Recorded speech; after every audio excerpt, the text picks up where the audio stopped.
The Victor Black Masterclass presentation is brought to you by www.muscleandiron.com.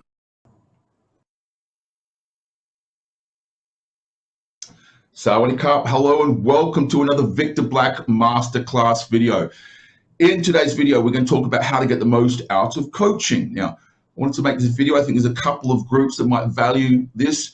One is those individuals looking at coaching that maybe have never had a coach before and wondering, how do I get the most value out of this? And then there's probably another group of people that maybe have had some experience with coaching that maybe didn't, feel that they got tremendous value from it. And maybe watching this content will allow them to see that experience through perhaps different filters and allow them to make different considerations if they were to re-engage with a coach at some point in the future. There's even value here, if you listen very carefully, for people who are self-coached and don't have a coach, okay? You have to listen carefully for that one though, but it's there if you pay attention. Okay, so firstly, let me begin with basically saying that I believe that there is a coach for every person on the planet that's looking for one. Okay, regardless of your age, or your experience level, or your budget, or your goals, or there's someone out there that's a good match for you. Okay, I also think it's fair to say that there's a client for every coach, and what I mean by that is it's important to understand that just because someone's a coach doesn't mean they're the right coach for you. And just because someone's looking for a coach doesn't mean that you should potentially take them on as a client, okay? So I myself, I'm very transparent about this. I don't like working with beginners for a number of reasons, not the least of which is I think that if you've never trained before, then the $40 a week I charge, you probably think, holy crap, that's expensive, right?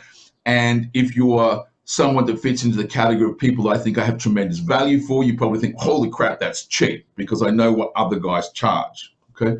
So the point is that there is a coach for every client and there is a client for every coach. Just be mindful of that when you're choosing clients or you're choosing coaches, depending on who you are, okay?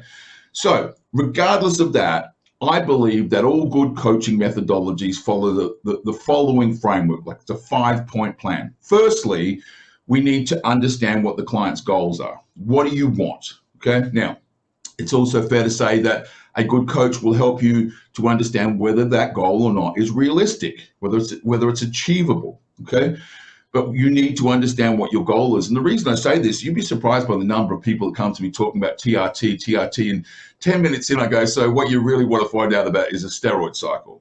Yes. Okay. So be transparent, be honest, clearly communicate what your goals are, what you want from the coaching engagement. The second thing I would say is, again, a lot of these things are going to be really, really obvious, but you'd be surprised by how many people don't follow these frameworks. You're going to need a plan, okay? Now, who contributes what to that plan is very much dependent upon the experience levels of both the coach and the client. It varies tremendously. It really does. I have clients that literally say, I'm leaving it up to you, Victor. You come up with the plan for me. And I have clients that have been doing this for decades that really don't want me to come in and ride roughshod over their decades of experience. They're basically wanting me to look at their current plans and make small suggestions and tuning and tweaking and little small rocks, I like to term them, we might turn over and seek out, optimal outcomes that they haven't potentially considered. The point being is that the plan is going to be unique for the individual, and the contribution towards that plan varies. It does. It varies based on the experience of the client. It varies on the experience of the coach, okay? But it is very much two people contributing. Now, the reason I say that is when we get to number 3, you would be surprised by the number of clients that don't get this. When it comes to executing the plan, that is 100% in your court. I cannot go to the gym and lift the weights for you. I cannot go to the kitchen and make your food for you. I cannot sit down and administer certain supplements when they need to be administered. That is entirely in your court, 100%. Execution of the plan is the client's responsibility. Now, when we're executing the plan, what we then need to do is basically have some measurement tools in place so we can track our progress against our goal based on the relentless execution of that plan over a time block. Now, again, there's going to be a degree of flexibility. And so what are we tracking? Okay. It ranges from something very subjective to simply looking in the mirror and saying, do you like what you see? That's fine. Now, obviously, there is a range of tracking tools that we can use. Myself, I am a bit of a data nerd, probably no surprise to anyone that follows my content there. I track a lot of parameters. I track scale weight, I track performance in the gym, I track sort of, even body fat thickness measurements. I don't do body fat percentage measurements, but I do have a pair of calipers that I use. And again, the point here though is that one, we need to have tools that we track our progress against our plan by, and then whose responsibility is that? It's the client's. In my case, when I'm executing my own plan, it's my responsibility to track. Okay, you're not paying your coach to walk around behind you in a white clipboard, like in a white coat and a clipboard, taking notes against how you're progressing. That's not his job. That's not what you're paying him for. There's probably high touch coaches that charge thousands of dollars a month. I have no doubt they exist, that you can do that. But when you're engaging someone for 30 minutes a week, that's not what you're paying them to do. I want to talk to you about what you're paying them for outside of the planning process. Okay. What the coach's job is to do is on a regular basis to sit down with you and look at that data, okay? And together what you do is you say, okay, based on our goal, based on the data that we're collecting, do we need to make any adjustments in order to continually and relentlessly progress? That ultimately is the ongoing responsibility of the coach, okay? It's not to go into the gym and lift the weights for you. It's not to go into the kitchen and eat the food for you. It's not to write down your scale weight. It's to look at the data with you and collectively, you and him together, make a decision about whether or not we need to make an adjustment. Now, adjustment is, for me, the most frustrating part of this whole process. It is eternally frustrating, and I'll tell you why. In an ideal world, what I would like to do is come up with a plan and have a client execute that plan and track their progress against that plan and get a certain amount of time into that plan. Let's just argumentatively say 30 days into that plan. And we reflect on that progress and go, man, we did great. It was like a textbook. We did everything perfectly. We ate every meal. We made every training session. We did this, we did this, we did this, we did this, and we're right on target with our goals. Do we need to make an adjustment at that point? Why? Why would you need to make an adjustment? What adjustments are for is you have done everything right, okay? And there is basically a diminishing return, okay, based on those actions that we need to account for and we need to adjust for. That's what adjustments are for. And so many clients seem to think there's value in the adjustment. There is no value in the adjustment. In fact, I would rather not make an adjustment because I think I've done my job right, really up front, okay? So if you think about this from this framework, when you're going into this, understand that you have to have a goal, there's going to be a plan, you need to execute that plan. The execution of that plan is entirely on you, okay? You're gonna have tools that track your progress against that plan. The execution of those tracking tools is entirely on you. And then at regular intervals, once a week, once every 2 weeks, once every month, depending on what your coach likes to do, you sit down together and you look at your progress against your goals based on that plan, and you determine, do I or do I not need to make an adjustment? And you don't make adjustments on success. You make adjustments on, you know what?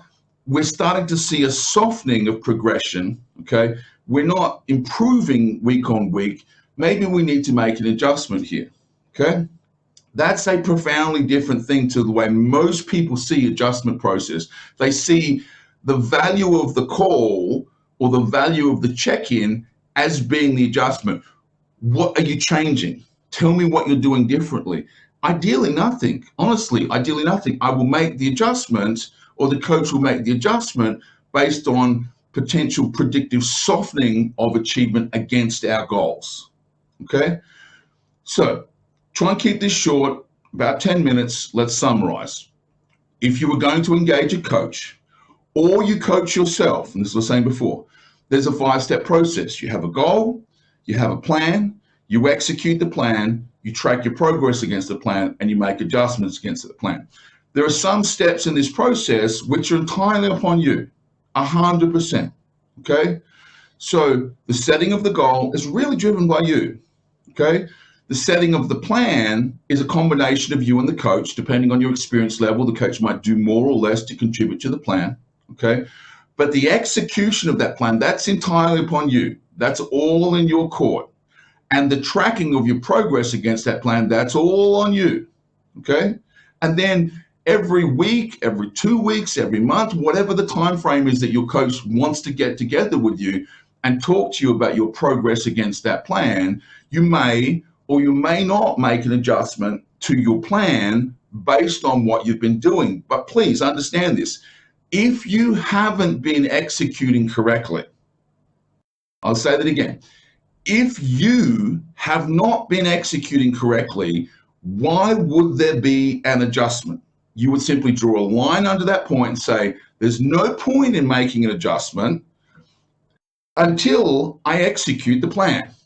And when I execute the plan and I don't see progress against the goal, that's the time the coach will step in and make an adjustment for you. And just time after time after time, I see people basically saying, hey, listen, I didn't execute the plan, right? But I want an adjustment, okay? You got to understand that doesn't make any sense, okay? And if you're going to step into coaching, understand that framework. The goal, the plan, you execute, you track. If you have executed the plan correctly and you've tracked and there is progress, there will be no adjustment. If you have not executed the plan correctly and you've tracked and there's no progress, there will not be an adjustment.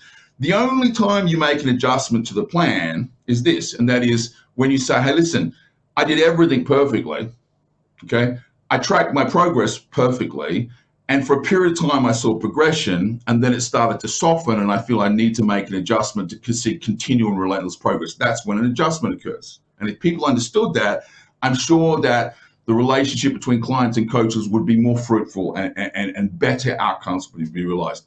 So, as I said, even if you don't have a coach, I want you to think about that.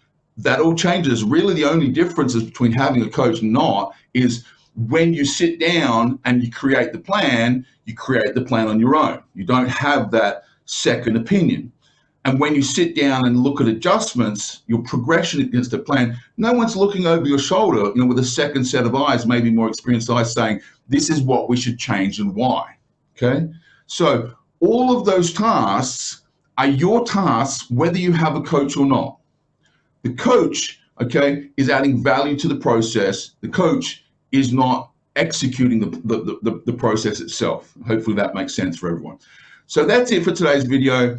I hope you found that useful, and I look forward to seeing you at the next Victor Black Masterclass. Sawadee. The Victor Black Masterclass presentation is brought to you by www.muscleandiron.com.